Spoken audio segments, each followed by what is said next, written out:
ചിലപ്പോൾ നമ്മൾ ഇറങ്ങിയതിന് പിന്നാലെ അവരയച്ചതാവും. നമ്മൾ എന്തായാലും ഇവിടെ സേഫ് അല്ലമ്മേ.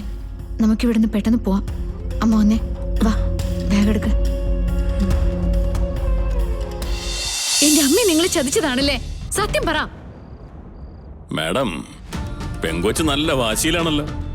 എന്താ ചെയ്യേണ്ടത്? പിടിച്ചു പുറത്താക്കടോ മൂർത്തി. സത്യവതിയെ അനുസരിക്കാത്ത ആരും ഇനി ഈ വീട്ടിൽ വേണ്ട. അല്ലെങ്കിലും ഈ വീടിനകത്ത് ഇനി നിൽക്കാനേ ഞാൻ ഉദ്ദേശിച്ചിട്ടില്ല. എന്റെ അമ്മയുടെ കൂടെ ഞാനും ഇറങ്ങാം.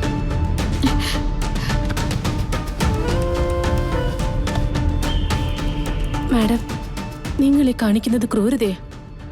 അനിയൻ സാർ തിരിച്ചു വന്ന ഇതിനൊക്കെ നിങ്ങൾ മറുപടി പറയേണ്ടി വരും. അത് തിരിച്ചു വരുമ്പോ ഞാൻ നോക്കിക്കോളാം.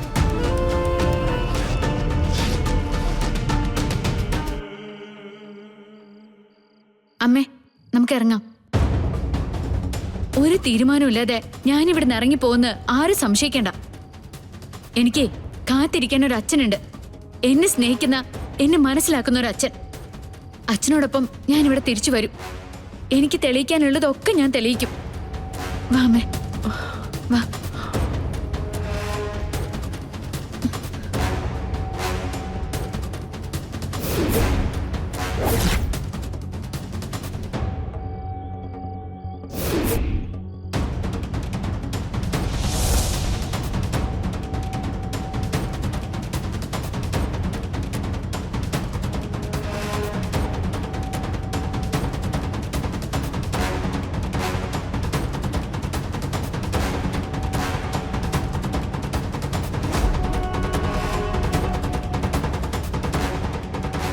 നമ്മൾ എങ്ങോട്ട് പോകും മോളെ? മോളിക്കുട്ടിയെ വിളിച്ചാലോ? മോളിക്കുട്ടി ഇവിടെ ഇല്ല അമ്മേ, ഒരു യാത്രയിലാ. ഞാൻ ദുബായ് മാമനൊന്ന് വിളിക്കട്ടെ.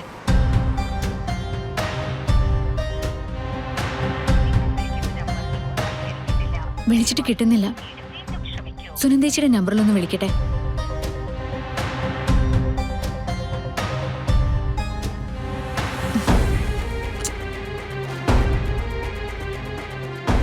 അതും കിട്ടുന്നില്ല. നമുക്കൊരു കാര്യം ചെയ്യാം. ഗോപാലമാമിന്റെ വീട്ടിലേക്ക് പോവാം. വാ.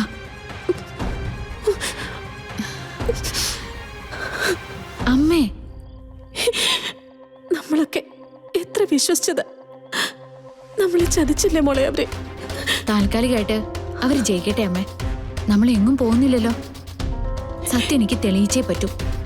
എന്റെ അമ്മ മോഷ്ടിച്ചിട്ടില്ലെന്ന് അവർക്ക് മുന്നിൽ ഞാൻ തെളിയിച്ചു കൊടുക്കും. ഇനി അച്ഛൻ വന്നിട്ടേ നമ്മൾ ഇങ്ങോട്ടേക്ക് തിരിച്ചു വരും. വാ.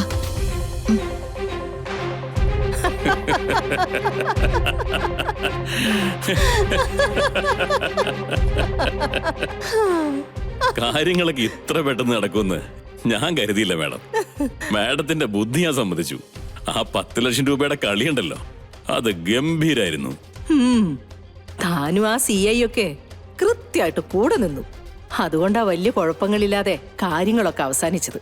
കുറ്റസമ്മതം എഴുതി കൊടുത്ത് പോവുകയാണെന്നാ ആ രണ്ടും കരുതിയിരിക്കുന്നത്.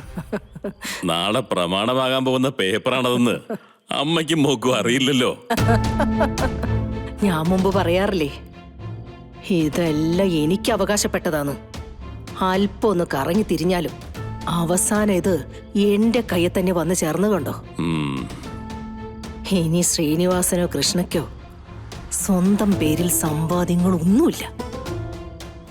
അതെല്ലാം ഇനി സത്യവതിക്ക് സ്വന്തം. മൂർത്തി, ഇനി പുഴയോരത്തെ സമ്പൂർണ്ണ അവകാശി ഈ സത്യവതിയാണ്.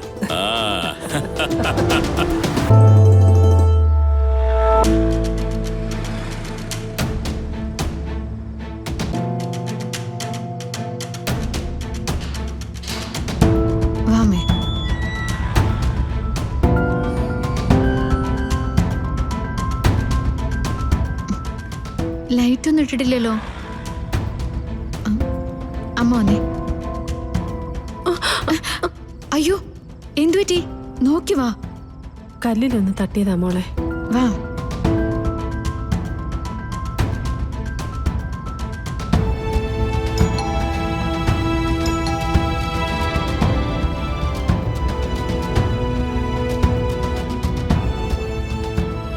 ഗോപാല മാമ, സുനന്ദേച്ചി, ഗോപാല, സുനന്ദേ.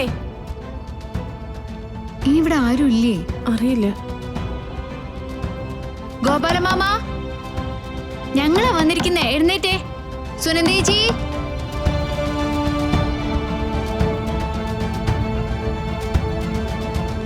ഗോപാല, മോളെ ഇത് പൂട്ടിയിരിക്കുകയാണല്ലോ. അയ്യോ, ഇവരെവിടെ പോയതാ? അമ്മേ, ഞാനൊന്ന് വിളിച്ചു നോക്കട്ടെ. അയ്യോ ദൈവമേ, ഒരാവശ്യം വന്നപ്പോ ആരും കാണുന്നില്ലല്ലോ. ഞാൻ സുനന്ദേച്ചി ഒന്ന് വിളിച്ചു നോക്കട്ടെ.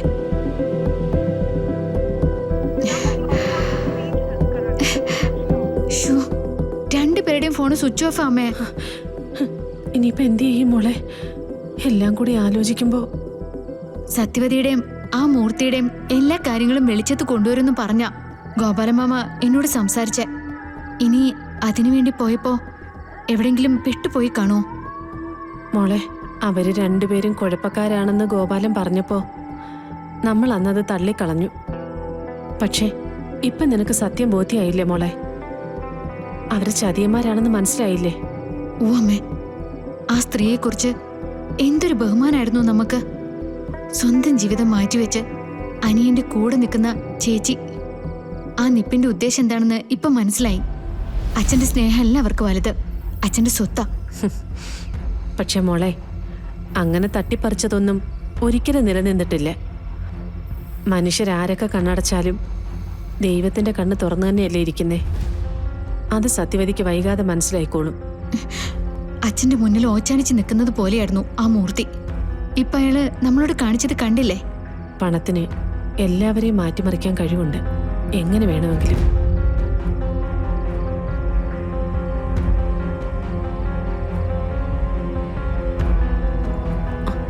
മോളെ, അങ്ങോട്ട് നോക്കേ.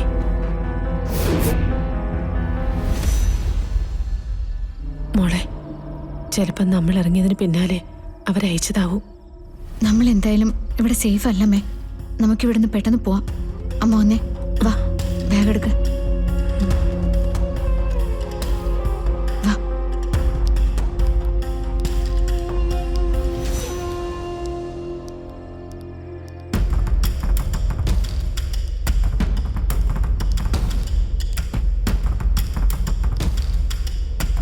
അമ്മ വന്നേ, വാ.